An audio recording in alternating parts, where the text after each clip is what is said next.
علی کا شہزادہ، نماز عشق پڑھایا علی کا شہزادہ، یہ کہہ رہا ہے مصلی حسین زندہ ہے، یہ کہہ رہا ہے مصلی حسین زندہ ہے۔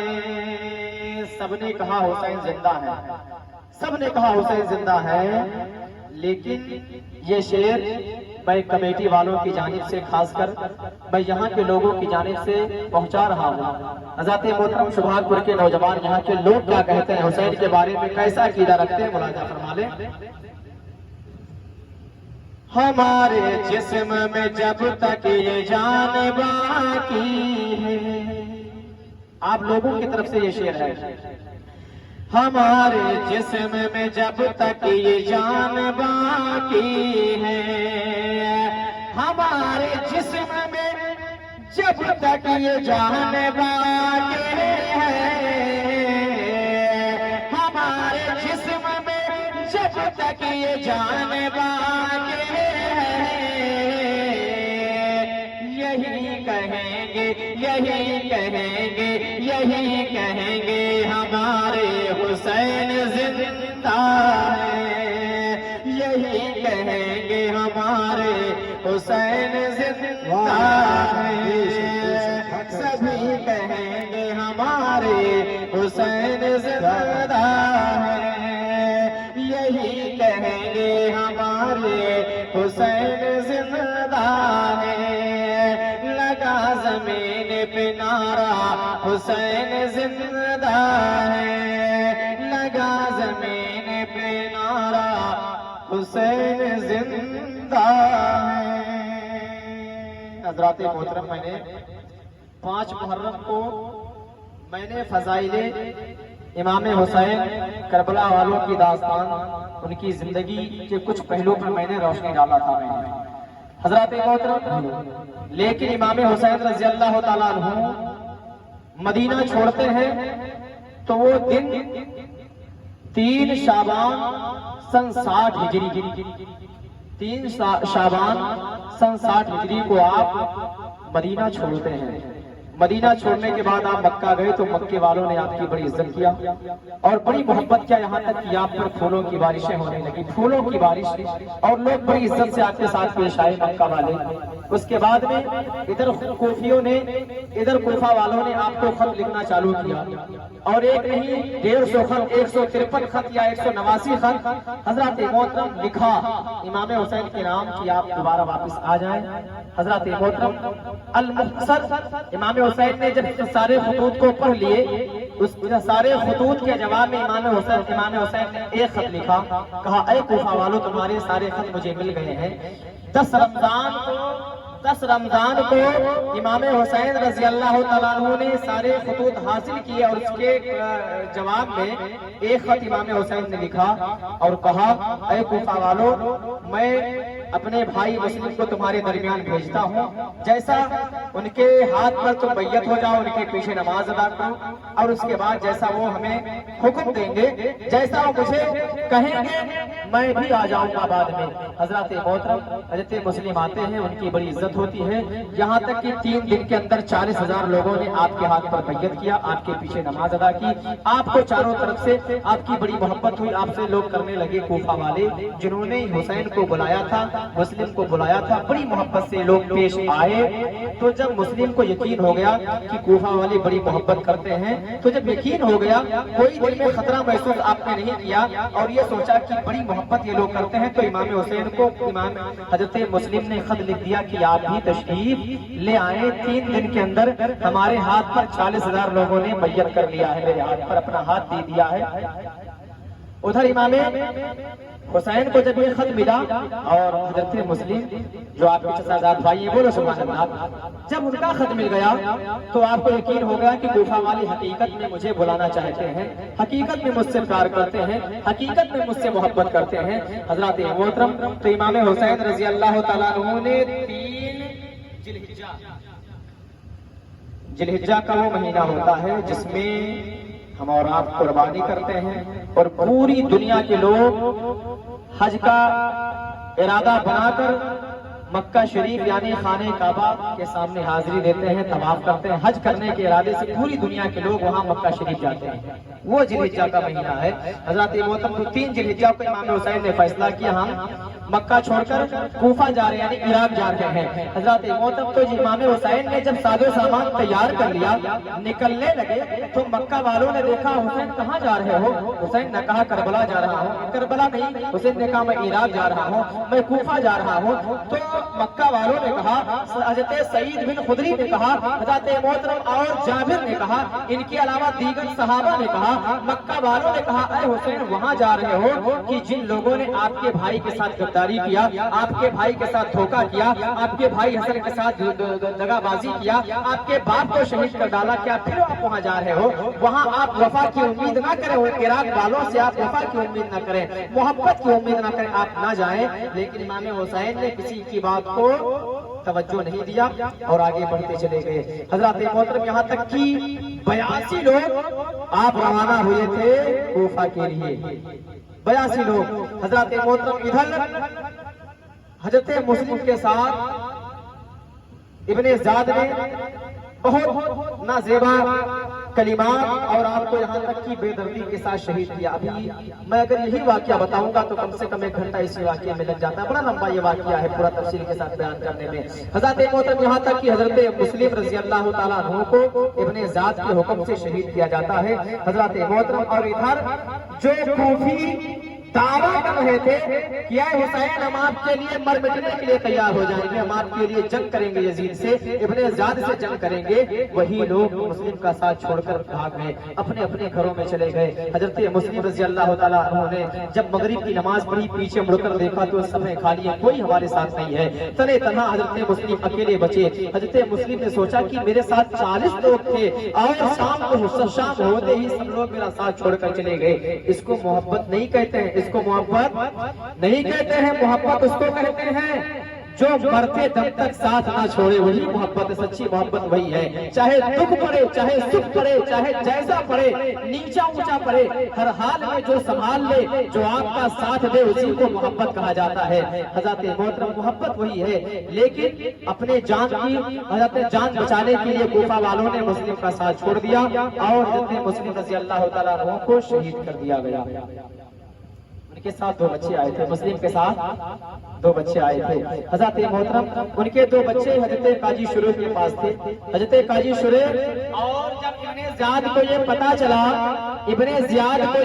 چلا کہ مسلم کے 2 بیٹے بھی ان کے ساتھ آئے ہیں تو فوراً ابن زیاد نے